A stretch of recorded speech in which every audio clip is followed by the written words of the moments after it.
wajib qada hak lepas dah. Jangan kita lepas calon nah. Kena qada. Wajib tu qada. Bukan kata sunat dah tu. Buku putus semaya. Kena qada semata-mata. Walau kita putus tak ada duk demi kali ya. Malah masa wairung hari tu. Tino cara tino. Jatuh cara jatuh dah. Malah. Awak boleh jalan, boleh suka ria dengan saing-saing. Lupa nak semaya. Galik.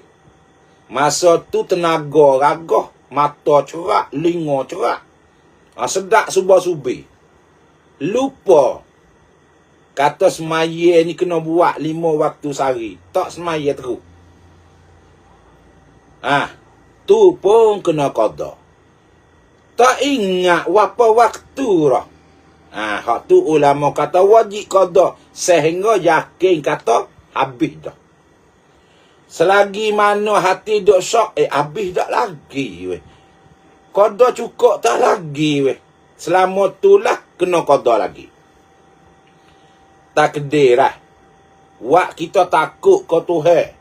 Padahal cukup dah qada. Tapi wak kita takut. Qada lagi aku takut tak cukup. Padahal cukup dah. Jadi qada lebih. Kecek mudah-mudah. Tak salah sikit abuk qada lebih. Hak salah qada tak cukup. Hak tu salah tu. Qada lebih, hak lebih tu Tuhan wi pala. Tak ada sia-sia kali. Jangan duk kita duk dengar orang hak dak biasa ngajar kita kecek kamu-kamu. Tak kena qada, Nabi tak biasa qada. Tengok pandang mana dia. Kecek tak habis apa kecek hukum tak habis. Nabi tak biasa qada. Sabit tak biasa tinggal. Tak kecek tu. Sabit tak biasa tinggal tak kecek. Kecek kada tu ya. Nabi tak biasa qada. Tu ya kecek. Inilah panggil ngaruk dah. Nyanyolah ke orang kampung. Orang kampung hak malas sangat dah. Sebab tak ada kena qada. Hello, happy selalu orang kampung. Padahal le kubur gedebak kena qada. Bakit akhirat esok kena bakar satu waktu 500 tahun. Kira pas lama mana? Berapa ribu waktu?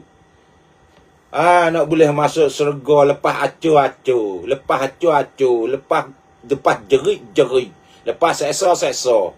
Wal ayazabillah, takut dah.